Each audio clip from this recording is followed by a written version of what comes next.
ચૂકવવા પડે છે. સાચી વાત કે ખોટી વાત? તો આપણે જેને સૂચો અને પાછા એમ કહીએ આમ આદમી પાર્ટી છે 200 યુનિટ વીજળી ફ્રીમાં આપે તો તે કે તો રેવડી છે. રેવડી તો તમે મૂકી દો ને ભાઈ. રેવડી તમે તો 4000 યુનિટ વીજળી છે તે વાપરો છો અને જનતાને કઈ આપીએ તો એના પેટમાં તેલ રેડાય. સાચી વાત કે ખોટી? આ જે ટેક્સ આપણે ભરીએ છીએ તમને પૈસા કઈ સરકારે ક્યાંથી કાઢે છે? કોઈના ખિસ્સામાંથી આ જે તે સરકારની અંદર બેઠા એ કઈ પોતાના પૈસા વાપરતા નથી. હું ને તમે બધા ટેક્સ ભરીએ છીએ. બાકર લે તો ટેક્સ લાગે, દહીંની ડબ્બી લેવા જાય તો ટેક્સ લાગે, અગરબત્તી લેવા જાય તો ટેક્સ લાગે, ખાતર લેવા જાય તો ટેક્સ લાગે, હરેક વસ્તુ લેવા જાય તો ટેક્સ લાગે છે. આ ટેક્સ ક્યાં જાય છે? અરે એટલું જ નહીં, તમે પેટ્રોલ પુરાવવા જાઓ એની અંદર 50 રૂપિયા ટેક્સ છે, 50% ટેક્સ લાગે છે.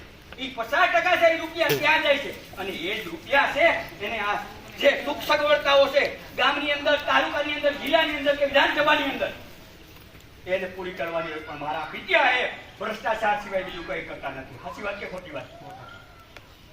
ભ્રષ્ટાચાર સિવાય બીજું કઈ કરતું નથી. અત્યારે મોરબી જાય છું, ગઈકાલે તમે વિડીયો જોયા હશે, મોરબી આખું બાણે નીકળી ગઈ, સોસાયટીઓ બાણે નીકળી ગઈ, રોડ ને સરકાર જામ કર્યો. કેમ કે જ્યાં સુધી ધારાસભ્ય ન આવે, જ્યાં સુધી અહીંના મેયર ન આવે ત્યાં સુધી હટવાના નથી. કેમ કે આ રોડ ની અંદર ખાડા પૂર્યા, ખાડા જ્યાં સુધી નહીં પૂરાય ત્યાં સુધી અમે અટક્યું નહીં અને રાતે કામ ચાલુ કરવું પડે. કેમ ન કરવું પડે? એનો મતલબ એ કે હવે જનતા જાગી છે અને જાગવું પડશે.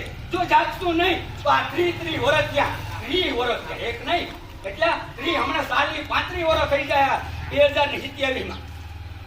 35 વર્ષ સુધી એની રાજ કર્યું, પણ ભ્રષ્ટાચાર સિવાય બીજું કાંઈ નથી કર્યું. અને આપણા જેવા પણ કે મૂર્ખ કોઈ નહીં હોય.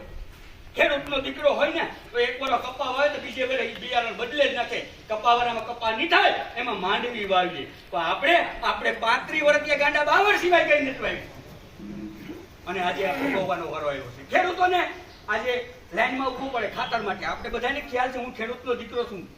મારો તો આ પોરબંદર જિલ્લો છે.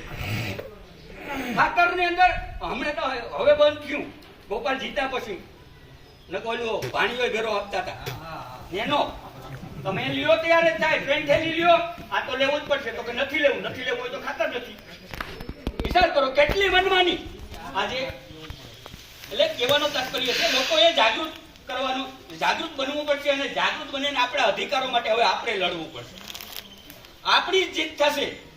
આમ આદમી પાર્ટી એક આંદોલનની અંદરથી એક ઉભી થયેલી પાર્ટી છે. આપણે